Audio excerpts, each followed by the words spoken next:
क्यों जिंदा है वो इंसान अभी तक जिसने बहन का बलात्कार कर उसे मार गिराया था। ये मोमबत्ती जलाना मर्दानगी पे कलंक है। मर तो वो था जो लंका जला के आया था। तर ताई इकडे जे आंदोलन जे घडत आहे तर त्याच्या मागची इकडच्या लोकांची भूमिका काय? आरोपीला आजच्या आज फाशी पाहिजे, नाहीतर आमच्या आवाजात तुम्हाला जर होत नाही तर त्याला आमच्या आवाजात पण त्याला आजच्या आज फाशी पाहिजे। 2 दिवस झाले आमच्या मुली शाळेत जात नाही, मुलींना सांगून जात नाही, सगळ्या मुली घाबरल्यात आणि आम्ही सुद्धा जॉबला जात नाही। तर आम्ही जॉबला नाही जाणार, मुली शाळेत नाही जाणार तर नंतर काय होणार मुलांचं आमच्या? मग प्रशासनाने लक्ष दिलं पाहिजे। पोलीस येतात बोलतात जातात, आम्हाला आजच्या आज न्याय पाहिजे, फाशी आजच पाहिजे। त्याशिवाय की 3 महिन्यानंतर फाशी देणार, 3 महिन्यानंतर तो आरोपी कुठे निघून जाईल, अजून एका मुलीला तो अटक करेल ना। मग 3 महिन्यानंतर तुम्ही 3 महिन्याची वाट का बघताय? कारण 3 महिन्यामध्ये अजून 3 महिन्यामध्ये जेवढे दिवस आहेत तेवढ्या दिवसांमध्ये अजून मुली बलात्कार होऊन मुलींवर। तुम्हाला काय वाटतं हे जे कार्य घडलं आहे त्याच्या मागे सरकार पण कारणीभूत आहे का? सरकार कारणीभूत आहे, कारण जर एवढी मोठी घटना घडली, आज काही ती मुलगी बोलू शकत नाहीये, तर मग तुम्ही आजच्या आज त्याला फाशी द्या ना। ती जर त्या अवस्थेमध्ये आहे तर त्यालाही त्या अवस्थेमध्ये घाला, आणि जोपर्यंत त्याला फाशी मिळणार नाही तोपर्यंत आंदोलन थांबणार नाही। आणि थोड्या वेळा आधी जे इकडे गॅस वगैरे काय बॉम्ब वगैरे फेकले गेले तर त्याच्याबद्दल काय सांगशाल? काही जणांना इजा झाली, म्हणजे बॉम्ब तर काय, इथे तर आम्हाला लाठीचार्ज पण झाली पोलिसांकडून। महिलावर जर तुम्ही लाठीचार्ज करता म्हणजे याचा अर्थ काय?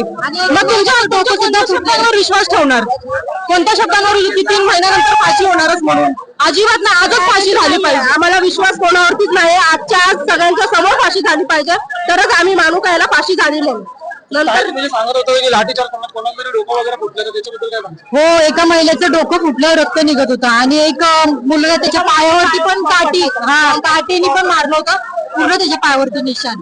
मग त्या माणसाला फाशी झालीच पाहिजे, आज नाही तर कधी नाही, आज नाही तर कधी नाही, फाशी झालीच पाहिजे त्या माणसाला। बस आमचं हेच म्हणणं, बाकी दुसरं काही नाही। जे वाढत्या घटनाचे वाढत्या केसेस आहेत महाराष्ट्रामध्ये, तर तुमच्याप्रमाणे अशा काय गोष्टी केल्या पाहिजे महाराष्ट्रामध्ये बद्दल घडवले पाहिजे ज्याने केसेस थांबतील?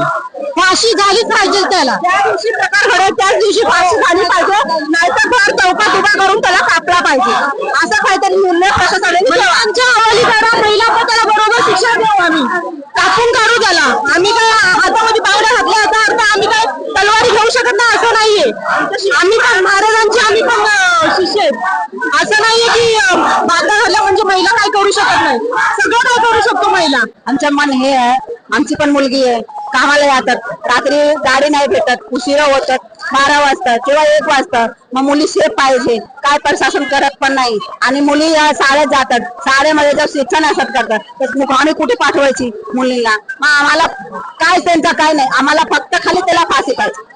जे आता महाराष्ट्रामध्ये वाढत्या केसेस आहेत त्याच्या मागे जबाबदार कोण आहे? ते सगळे हे आपला आहे, आमदार आहे, सगळे जबाबदार, सगळे पॉलिटिक्स जे झाले, सगळे पैसे खाऊन बसले। एवढ्या पोलिस जर पैसे घेऊन जर पोलीस बसत असेल तर त्यांचा काय फायदा आहे? त्यांना पण आहे बहिणी, त्यांना पण पोरे आहेत। जरा तुम्ही असं कंप्लेंट करायला गेला ना, पोलीस बोलते 24 तास नंतर होईल, हे कुठे नाही आहे? पोरी मेली तिचा काय नाही आहे, पोलीस बोलतो की 24 तासानंतर आम्ही कंप्लेंट घेऊ, हे काय? ते बोलतात आम्ही करू, त्याला फाशी काहीतरी करू। 3 महिने नाही, 2 दिवस झाले तुम्ही काय केलं? काहीच नाही केलं, 7 दिवस झाले, 8 दिवस झाले, अजून काही त्याच्यावर कारवाई केली गेली नाही। 13 तारखेला हे प्रकरण झालं, आजची 20 तारीख आहे, 4 दिवस पाडवले, आरोपीला पाडवले तुम्ही। आता जे आंदोलन जे चालू आहे ते थांबवण्यासाठी तुम्हाला सरकारकडून काय मागणार की काय केलं पाहिजे आंदोलन थांबेल? फाशी झाली पाहिजे, तर आमच्या आम्ही जे करायचं ते आम्ही करतो। 15 तारखेला मुख्यमंत्री साहेब आले होते, मी लाडकी बहीण योजनेची पहिली लाभार्थी म्हणून ठरले, त्यानंतर मी स्वतः इच्छा काय मांडली की मी मुख्यमंत्री साहेबांना राखी बांधेल, त्यांनी ती माझी इच्छा पूर्ण सुद्धा केली। तर माझी आता ही इच्छा आहे की ज्या नराधमाला त्यांनी जर ती शिक्षा, त्याला शिक्षा द्या तुम्ही, ही इच्छा पण आमची पूर्ण करा। त्यांनी आज एकाला नाही सगळ्या महिलांवर अत्याचार केला, असं घडलेलं आहे। मुख्यमंत्री साहेब, माझी पण हीच इच्छा आहे की तुम्ही त्या बाळाला तुम्ही त्या कसंही करून न्याय मिळवून द्या, आमच्या सगळ्या महिलांची इच्छा आहे। जर तुम्हाला देणगी द्यायची आहे आज आम्हाला रक्षाबंधनची, तर तुम्ही ही देणगी द्या आम्हाला।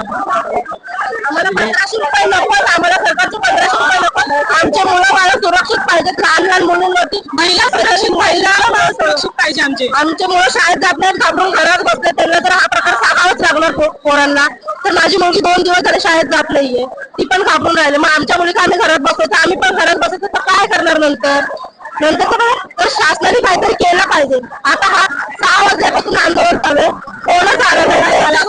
2 महिन्यामध्ये 4 घटना घडलेल्या आहेत, अजून कितीतरी घटना घडल्या असतील पण त्या दाबून ठेवल्या जातात. दाबून ठेवल्या काय बोलताय की आम्हाला सहकार्य करा, आम्ही कसं त्यांना सहकार्य करायचं. आज लहान पोरीवर एवढे अत्याचार झाले, मुलगा पोटांचं तर सोडून द्या, लहान पोरीवर झाले. आम्ही यांना सहकार्य करायला पाहिजे का? कसं काय करणार यांना सहकार्य? असाच मोर्चा नेहमी आम्ही करणारच ना. मग म्हणून आजच्या आज त्याचा जो काही निर्णय आहे ना तो आजच्या आज झाला पाहिजे.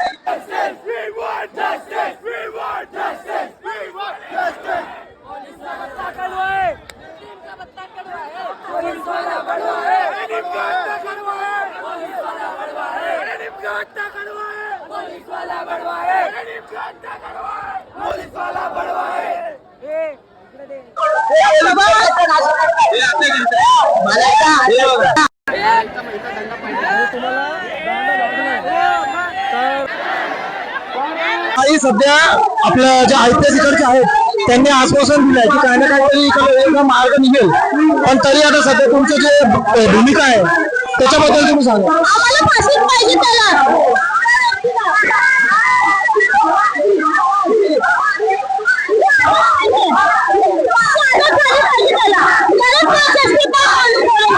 पण जे आता सध्या आयपीएस जे बोलतायत की कायदेशीर कारवाई केली जाईल,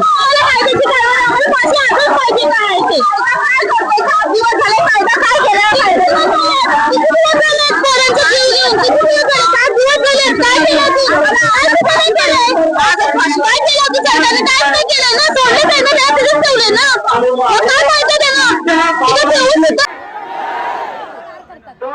बाबासाहेब आंबेडकर की छत्रपती शिवाजी महाराज की छत्रपती शिवाजी महाराज की. बंधूंनो, आपण माननीय डॉक्टर बाबासाहेब आंबेडकर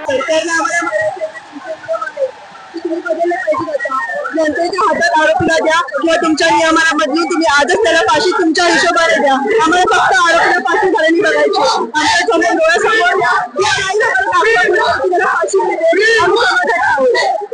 सध्या डीसीपी आणि जे डीसीपी वगैरे आहेत बदलापूरचे ते इकडे येऊन आश्वासन देऊन गेले, त्याच्याबद्दल तुम्ही काय बोलशाल? आश्वासनावर आम्हाला विश्वास आहे, पण त्यांनी आम्हाला पेपरवरती लिहून आमच्या समोर आत्ता जाहीर करावं, तोपर्यंत आम्ही इथे बसायला समर्थ आहोत. कोणत्याही महिला असुरक्षित इथे नाही आहेत. सगळे भाऊ सगळे समर्थ आहेत, सगळ्या बहिणी समर्थ आहेत एकमेकांचं रक्षण करायला. आम्ही क्राऊड मध्ये सुरक्षित आहोत, रस्त्यावरती सुरक्षित नाही आहोत. ही दखल त्यांनी घेतली पाहिजे. क्राऊड मध्ये त्यांना घाबरायची गरज नाहीये, कुठल्याच बायकांना मुलींना घाबरायची गरज नाहीये. ते एकट्याच असताना घाबरायची गरज आहे, त्याची दखल पोलिसांनी घेतली पाहिजे. पोलीस जे म्हणतात की महिला सुरक्षित नाही आहेत क्राऊड मध्ये, असं नाहीये. महिला इथेच सुरक्षित आहेत, त्या जर एकट्या बाहेर असतात तर त्या कधीच सुरक्षित नाही, हे त्यांनी लक्षात घेतलं पाहिजे.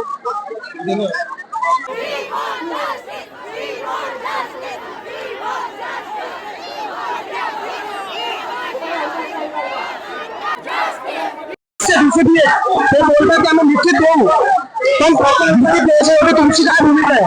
आमची भूमिका अशी आहे, जे आता पोलीस साहेब बोलतायत की आम्ही लिखित द्यायला रेडी आहोत, तर तो गोष्ट वेगळी आहे.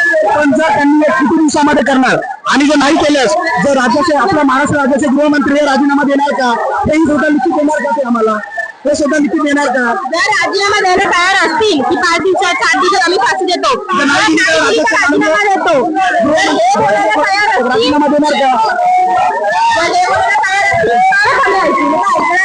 आजच्या आज फाशी होऊ द्या, नाहीतर त्यांचा आम्हाला पत्ता सांगा, आम्ही स्वतः काहीतरी निर्णय घेतो.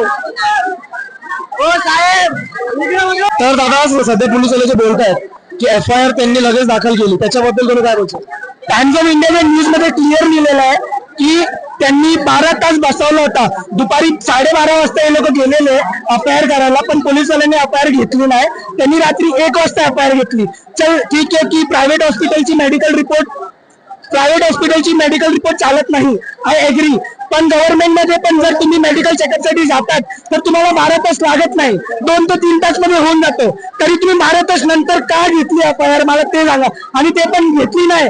जेव्हा ते मोठे लोक आले त्यांनी इन्व्हॉल्वमेंट दाखवली तेव्हा तुम्ही FIR घेताय, म्हणजे किती चुकीचं. आणि इकडे येऊन तुम्ही पब्लिकला शांत करण्यासाठी बोलताय की आम्ही FIR लगेच घेतलेली. आता जर त्यांनी सांगितलं की FIR लगेच घेतलेली, चुकीच आहे. असं झालेलं नाहीये. FIR नाही घेतली, त्यांना भाव म्हणून इज्जत पाहिजे. सध्या आता पोलिसांनी बोललं की आम्ही तुम्हाला सहकार्य करतोय, तर सकाळपासून पोलिसांचं सहकार्य तुम्हाला मिळालं आहे का?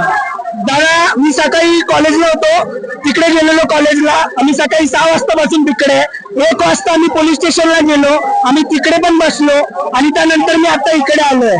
ठीक आहे, मला काहीच नाही बोलायचंय. मला फक्त एवढा बोलायचं आहे की क्यों जिंदा है इंसान अभी तक जिसने बहन का बलात्कार कर उसे मार गिराया था, ये मोमबत्ती जलाना मर्दानगी पे कलंक है.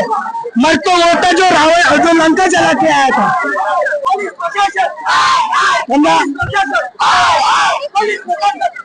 आपल्याला मला असं पर्सनली वाटत नाही की त्यांना फाशी झाली पाहिजे. ज्यांनी पण हे केलं त्याला फाशी झाली पाहिजे, त्याला फाशी नाही झाली पाहिजे. त्याला पब्लिक मध्ये आणून नागरा करून त्याची गाण मारली पाहिजे. त्याला जेव्हा त्या मुलीपेक्षा डबल पेन होईल, 10 गुणा पेन होईल, तेव्हा आम्हाला वाटेल की हा बाबा जस्टिस झालाय. तोपर्यंत आम्हाला नाही वाटणार की जस्टिस झालंच नाही आणि भेटणार पण नाही. रेपसाठी उमर कैद फाशी नाहीये हे सगळ्यांना माहिती आहे. तरी इकडे एवढे लोक उभे आहेत, का उभे आहेत? फक्त फाशी मिळवण्यासाठी की त्याला फाशी भेटली पाहिजे. आणि खरं सांगू दादा, मी असं बोललेलो माझी बहिणीला, जोपर्यंत मी जस्टिस नाही मिळवणार ना तोपर्यंत राखी नाही बांधणार. राखी नाहीये, मला आजच राखी बनवायची आहे, म्हणून मी इकडे उभा आहे आणि मला आजच जस्टिस पाहिजे.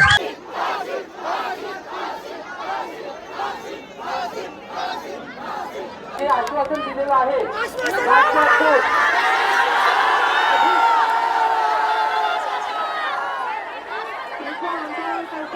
काहींनी सांगितलं लेखी स्वरूपात पाहिजे.